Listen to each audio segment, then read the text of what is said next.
Здравствуйте. 大家好。你好。你好，老师。Guten Tag. Guten Tag, Lady. Hello. Hello, teacher.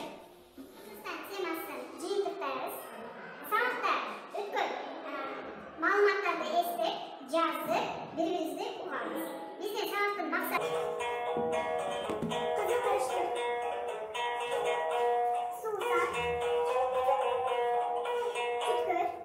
Kızıl çiçekten kelgen mayda жазбалар менен канаттууларга мыйзамсыз аңчылык кылгандарга 2000 сом айып каралган. Мындай айып түштүк, кирпич, чүткөр, суу, чычкан канаттуулар, жазыл кулак, ак боор, жеге кулак жана кош эрин жаргандыкка аңчылык кылгандар үчүн салынат. Кыздар улуттук аспаптар жөнүндө Камила маалымат айтып берет. Комуз кыргыз элинин тарыхынан бери келе жаткан чекми кылдуу үндүү асабы. Ал үрүк, жаңгак, арча дагы бир катар жыгачтардан жасалган. Комуз баш, мойун, тупук, чара, какак, текке, үч кулак, үч колдон турат. Койдун башы, ал чүйдө, таласта жана түштүктө коноктордун арасынан эң сыйгысына тартылат. Башка каржылык же дагы башка жерге кошумчаланып, башкы устукандарды алган конок бир кесип алуу ыктыярчылары калган эң жаш мейманга же кожоюндун уулуна өткөрүп берет.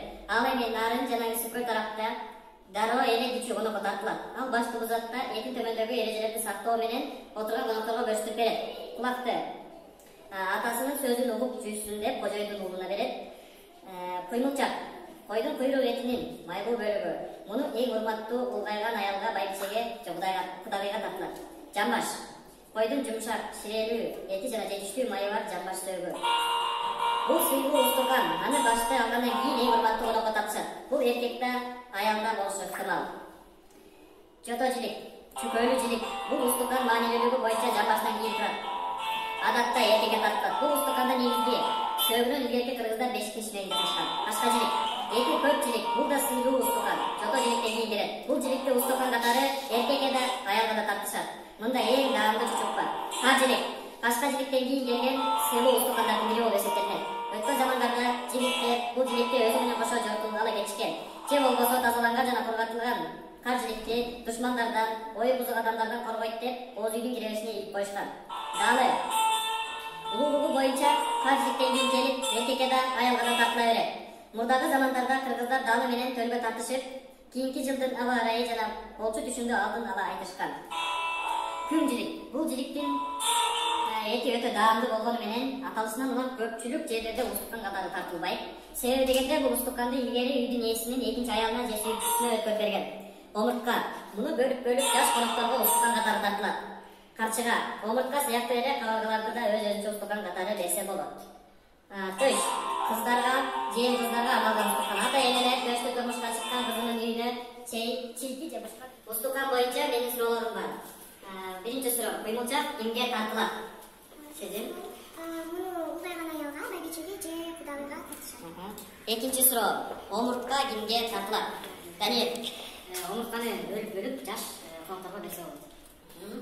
Менин үчүнчү суроом бар болчу, жамбаш кимге тартылат? Баштан кийин алгандан кийин эң сыйлуу конокко берилет. Ал аялда эркек да болушу мүмкүн. Куманыштардын бири улет болуп эсептелет. Эттин бул суроону тартып айтып берейин. Биринчи эт салат алдында биз казан жакшылап жууп алабыз. Казан жуугандан кийин эттерди салабыз. Эттердин биринчи жото жилик келет, анан казан устукандар кетет. Эт саттыккөндөн кийин биз деген суу куябыз казанга, этти жактырайлы. Суу куюп койгондон кийин казан крышкасын жабып, от жака баштайбыз. От жаккандан кийин 45 сааттын ичинде эт кайнайт. Кайнагандан кийин чегөөгүн алып, акырын сапырып турабыз. Ошентип 2,5-3 сааттан кийин эт пышат. Эт пышкандан кийин этти алып чыгып устуканга биик тоолордогу жайыттар керек. Жайылуучулук жагымдуу жана сыйымдуу болгондуктан ал тезектенип, организми чың болот. Жайлоодо негизинен бетеги, шытаптоңуз, тоң сырты, тулан жана башка түрдүү чөптөр өсөт. Алардын курамында 8-10% протеин кармаган. Биик тоо арасы төр, ачалы делек. Жайлоолордун чөөнүн түшүндүрүгү бирдей эмес болот. Жайлоо чөө сүт салак байлардын астында балга жемиктүү, гүлдөр баш алганда күчтүү келет. Өксө жайлоодогу 1 центнер курак чөптө 45-80 тоюк бирдеги, 7-10 килограмм симиндүү белок болот. Жайлоо чөйүндө йод аз. Жайлоо ар кандай бийиктикте болотуктан биик тоолуу жайлоолорго кой, өксө тоолорго уй менен жылкуу жайуу сунушталган. Заттар бар жана алар биздин денсаулукка жардам бере алат. Кыргызстанда да көптөгөн дары чөптөр өсөт. Мисалы, бака жер бетинде кеңири таралган көп жылдык өсүмдүк. Жалбырагы дарылык касиетке ээ. Андан дары даярданып, ичиги карын оорусунда пайдаланылган.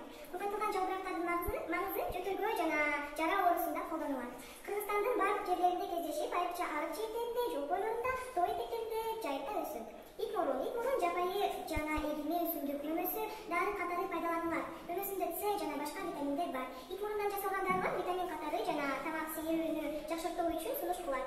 Боор жана өт ооруларына да каршы колдонулат. Топо четинде, бадалдардын арасында, суу жээктеринде өсөт. Долоно жапайы өсүмдүк. Мөмөсүнүн экстракты менен гүлүнүн ачытмасы жүрөк кан тамыр системасынын айрым ооруларын дарылоодо колдонулат.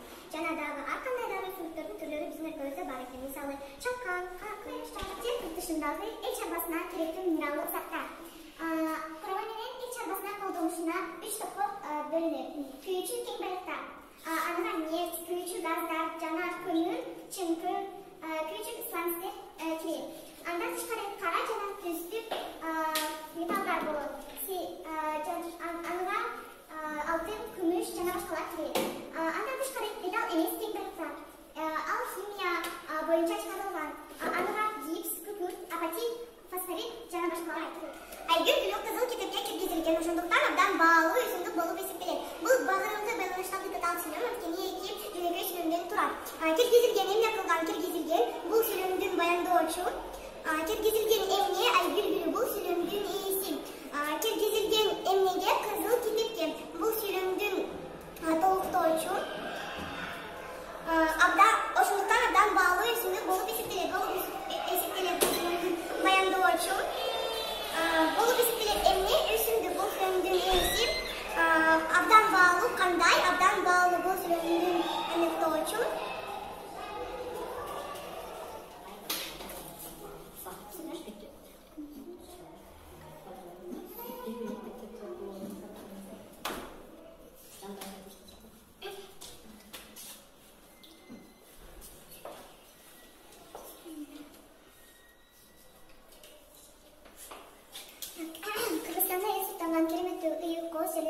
Бул сүйлөм татаал сүйлөм.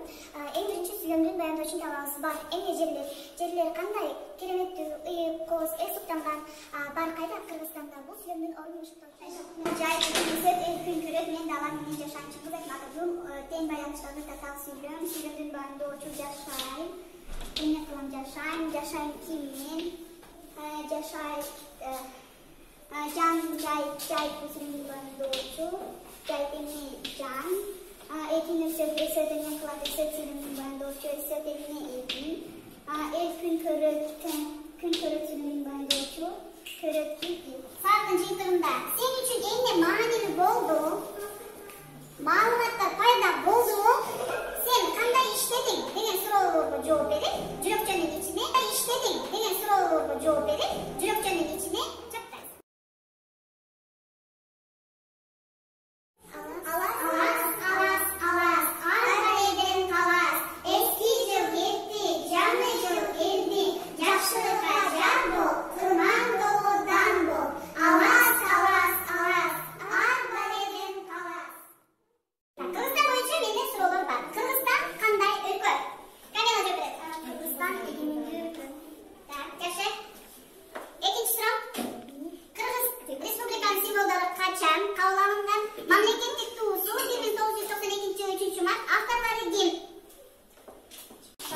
Кыргыз Республикасынын мамлекеттик туусу 1992 жылы 3 мартта кабыл алынган.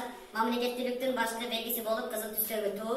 Авторлору Иптаров, Жайчубаев, Матаев, Сыдыков, Айдарбеков. 1994 жылы 14 январда Кыргыз Республикасынын КМП кабыл алынган. Анын авторлору Абдраев, Тупанов. Экинчи суроо. Эгемендүүлүк күнү кайсы числону айтып бере алайын? Барса. 31 августта 1991 жылда. Кезектир. Мамлекеттик тил кыргыз тили болуп эсептелет. Расмий тили орус тили. Кыргызстандын Борбор шаары.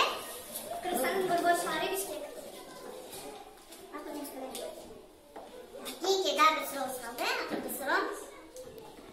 Акча бирдиги Кыргыз Республикасынын жана Кыргыз Республикасынын акча бириги сом. Ендиги сабакта музыкалык аспаптар жөнүндө жаңы маалымат алдым. Жана ушуну мен бүгүн сабакта анча жөнүндө жакшы сонун маалыматтарды алдым. Бул сабакта мен Кыргызстан жөнүндө жакшы маалымат алдым. Экинчиден дагы бул сабакта мен этти кандай устукандаштырарын билдим.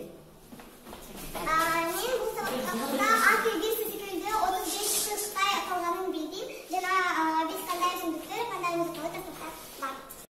Мен бул сабактан эт кандай бөлүнөт жана кимдерге тартылат экендигин билдим. Жана бул сабактан кыргыз улуттук аспаптарын билдим.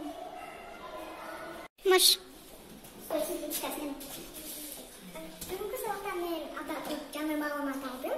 Мисалы, биздин өлкөбүздө дары өсүмдүктөрдүн көп түрлөрү бар экенин билдим. Жана өзүмдүн иштеген балга баалайм. Мисалда биз кандай өсүмдүктөр бар экендигин, кандай аспаптар бар экендигин билдик. Мен өзүмдүн ишим жакшы болду. Мен мыкты деп баалайм. Мен бүгүнкү сабакта аябай көп кызыктуу нерселерди уктум. Мисалы, эт кантип бөлүнгөнүн жана аны кимге берилгенин түшүндүм. Анан бул аябай пайдалуу деп эсептейм.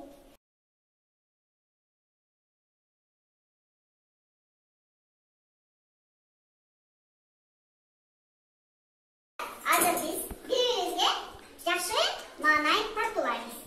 Ким кандай жүрүкчө көрсөтө алат?